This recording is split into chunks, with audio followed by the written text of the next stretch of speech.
नमस्कार, स्वागत है आपका पीताम्बरा परिवार में। आज एक साधक हैं, उन्होंने त्रिपुर सुंदरी साधना अनुभव भेजे हैं, उन्हीं पर यह वीडियो है। अगर आपको यह वीडियो अच्छी लगे तो लाइक और शेयर कीजिए। इन्होंने अपना नाम बताया है, रीमा चौधरी इनका नाम है, और व्हाट्सएप पे जो इन्होंने अनुभव लिखे हैं उन्हीं पर आज हम बात करेंगे। इन्होंने लिखा है कि मैंने आपसे दीक्षा ली थी त्रिपुर सुंदरी साधना की, और मेरे इसके बड़े अच्छे अनुभव रहे हैं। मेरा कुंडलिनी जागरण भी साथ साथ में हो रहा है, और मुझे लगता है कि मेरा चक्र भेदन हो रहा है। मैं शुरू से आपको अपने अनुभव बताना चाहती हूँ। आप इस पर वीडियो बनाइएगा, मुझे बहुत अच्छा लगेगा। और मेरा निक नेम है रिमी। आप मुझे रिमी कह करके वीडियो में कॉल कीजिएगा, इससे मुझे भी पता चल जाएगा कि मेरा ही अनुभव है।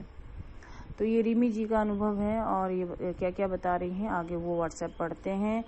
लिख रही हैं कि मैंने पहले बहुत सारे गुरु तलाश किए, और मैंने यूट्यूब से 3 गुरुओं से पहले दीक्षा ली थी। उनके नाम इन्होंने लिखे हैं, पर उनका नाम हम नहीं लेंगे क्योंकि ये विवाद का विषय हो सकता है। और वहां से इन्होंने साधना सामग्री मंगाई थी एक गुरु के पास से। उन्होंने वो पैसा इनका हड़प लिया और साधना सामग्री नहीं भेजी। दूसरे गुरु ने एक वॉइस रिकॉर्डिंग में एक मंत्र इन्हें भेजा है, और वो मंत्र खाली कहा कि जब कर लीजिए आपकी दीक्षा हो गई है, लेकिन उनको इनसे कोई लाभ नहीं हुआ। और जो तीसरे गुरु थे उन्होंने इनसे 21,000 रुपये फीस मांगी थी, तो उन्होंने इन गुरु से दीक्षा नहीं ली। अंत में इन्होंने लिखा है कि मुझे पीताम्बरा परिवार के वीडियो देखने को मिले। मैंने करीबन 3 महीने तक इनके वीडियो देखे, उसके बाद मैंने आपसे दीक्षा लेने का मन बनाया था। पर मैंने सोच लिया था कि यदि आप भी भारी भरकम फीस की मांग करेंगी तो मैं आपसे दीक्षा नहीं लूंगी। लेकिन आपने कहा कि अपनी इच्छा से ही अनुदान कर दीजिए, तो मैंने अपनी इच्छा से आपको उस समय 2100 रुपये अनुदान किया था। आपने कहा था कोई इस तरह का बर्डन नहीं है, तो मुझे बहुत अच्छा लगा। बाद में मैंने आपसे साधना सामग्री मंगा करके ये साधना पिछली पूर्णिमा से शुरू की थी, उसी के मैं अनुभव आपको लिख रही हूँ। आप इसको पढ़ करके अपनी आवाज में वीडियो बना दीजिएगा। रिमी लिख रही हैं कि जब मैंने ये साधना शुरू की थी तो मुझे शुरू में कोई अनुभव नहीं हुआ, मुझे मेरा मन निराश हुआ। मैंने आपको कॉल किया, आपने कहा कि अनुभव होना कोई जरूरी नहीं है। फिर भी मुझे एक ये बात बहुत अच्छी लगी कि मेरा कहीं कोई पैसा नहीं डूबा था, और आपने सामग्री भी टाइमली मुझे भेज दी थी। 4-5वां दिन होगा साधना का गुरु माँ। जब मैंने ये साधना किया था तो मुझे रीढ़ की हड्डी में एक अलग सा पेन होना शुरू हो गया था। मूलाधार में मुझे वाइब्रेशन बहुत ज़्यादा फील होती थी। गुरु माँ, मैंने आपसे डिस्कस किया तो आपने कहा कि कोई बात नहीं, आपको इसका जिक्र किसी से नहीं करना है। और आपने जो मुझे 3 बातें बताई थी उन तीनों बातों का मैंने ध्यान रखा। गुरु माँ, उसके बाद मेरी आज्ञा चक्कर पे एक दिन बहुत जोर का मुझे पहले तो पीड़ा का अनुभव हुआ, उसके बाद मुझे एक तीव्र प्रकाश दिखाई दिया, और उस तीव्र प्रकाश में 1000 सूर्य ऐसे लग रहा था कि 1000 सूर्य चमक रहे हैं, और एक दिव्य प्रकाश मेरे माथे पर आकर के टकरा रहा है।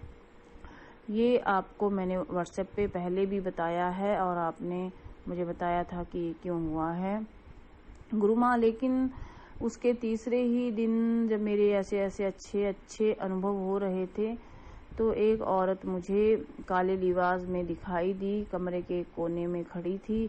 वो चलकर मेरे पास आई और मेरे हाथ को टच किया, तो मैंने देखा कि वो वहीं पर भस्म हो गई। मुझे ये नहीं पता लगा कि वो कौन थी। आपने कहा था कि डाकिनी थी, तो मैंने मान लिया था।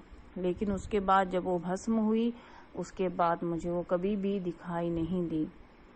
गुरु माँ, मेरी इस साधना के दौरान ही 2 जॉब के ऑफर आए हैं, और मुझे अगले महीने की 22 तारीख से उसे ज्वाइन भी करने जाना है।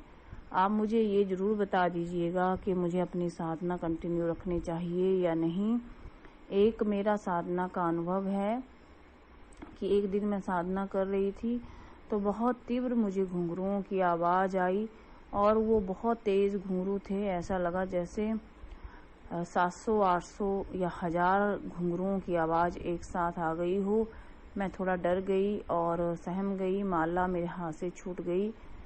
तो आपने मुझे कहा व्हाट्सएप पे कि माला कभी भी हाथ से नहीं छोड़नी है, माला को अच्छे से पकड़ करके ही साधना करनी है, ये आपकी बड़ी भारी गलती है गुरुमा। लेकिन उस समय मैं डर गई थी और मुझे एकदम से आवाज़ कान के पास आई तो कुछ मैं अंडरस्टैंड नहीं कर पाई कि क्या हुआ। एकदम बहुत तेज आवाज़ थी। और एक दिन की बात है कि मुझे अपने कमरे में चमेली की खुशबू आ रही थी। हालांकि हमारे आसपास कोई चमेली की खुशबू वाला पौधा या सेंट या इत्र कुछ भी नहीं है। और वो चमेली की खुशबू एक कोने के कमरे से आ रही थी जहां मैं पूजा करती हूँ। उस कमरे में एक बेड है, एक टेबल है और अलमारी में कुछ कपड़े रखे हुए हैं। वो साफ सुथरे कपड़े हैं, उसमें सर्दियों के कुछ कपड़े हैं, इसलिए उनका इस्तेमाल तो करते नहीं हैं। वहाँ कोई ड्रेसिंग टेबल नहीं है कि वहाँ से चमेली की खुशबू का कोई तेल रखा हो तो खुशबू आ रही हो, ऐसा कुछ नहीं है। बाकी पूजा का स्थान ही है, तो मुझे नहीं पता वो कहाँ से आई। मुझे लगता है कि वो माँ त्रिपुर सुंदरी का आशीर्वाद है। और एक रात को मैं सो रही थी, साधना पूरी कर ली थी मैंने और मैं चादर ओढ़ के सो रही थी। तभी मुझे माँ त्रिपुर सुंदरी के दर्शन हुए। वो साक्षात मेरे कमरे में आई और मैं उठ कर के बैठ गई और मैंने माँ से कहा कि माँ आप आ गई। उसके बाद मैं कुछ नहीं कह पाई, बस उनका मुस्कुराता चेहरा मैं देख रही थी। वो बहुत ही सुंदर थी और मुझे लगा कि ये जो देवी हैं ये शायद त्रिपुर सुंदरी ही हैं। मैंने अपने आप पर बहुत पछतावा किया क्योंकि मैं उन्हें प्रणाम नहीं कह पाई और उनके चरण नहीं पकड़ पाई।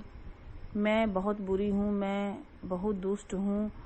माँ मुझे कठोर दंड देना चाहिए। जब इस तरह से माँ मेरे कमरे में आई और साक्षात दर्शन दिया, लेकिन मैं उनके पैर नहीं छू पाई, उनका जयकारा नहीं लगा पाई। मैं कितनी मूर्ख हो गई थी मुझे खुद नहीं पता। मैं बहुत स्टूपिड हूँ, तब से अपने आप को रोज गाली देती हूँ।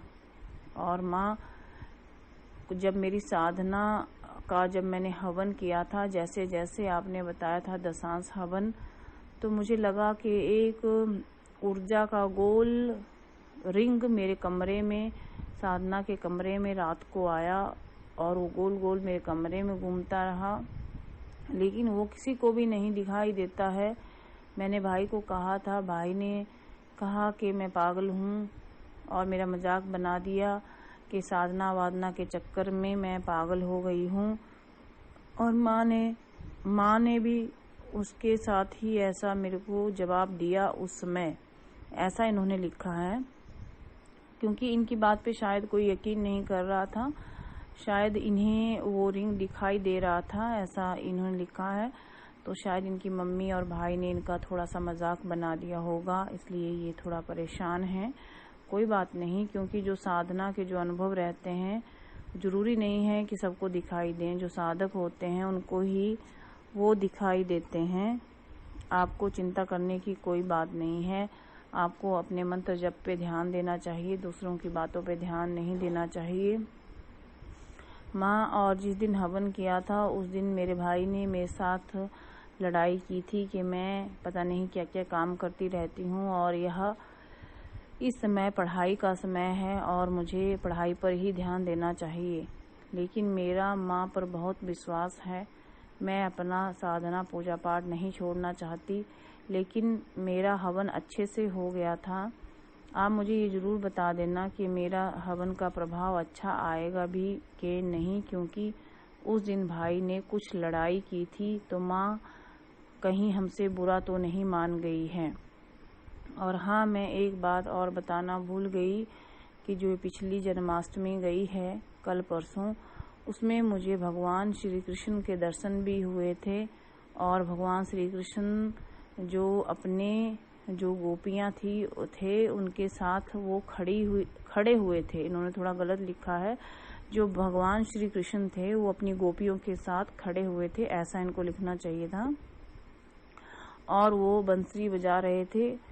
मैं उस मनोरम दृश्य को एक स्वप्न के माध्यम से ही देख पा रही थी, लेकिन ऐसा लग रहा था जैसे ये सारी घटना मेरी आंखों के सामने हो रही हो।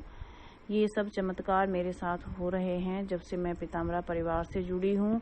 मैं पीताम्बरा परिवार के सभी सदस्यों को, भाई बहनों को और गुरु माँ को मैं धन्यवाद कहना चाहती हूँ। नमस्ते, नमस्कार और सबका बहुत बहुत धन्यवाद।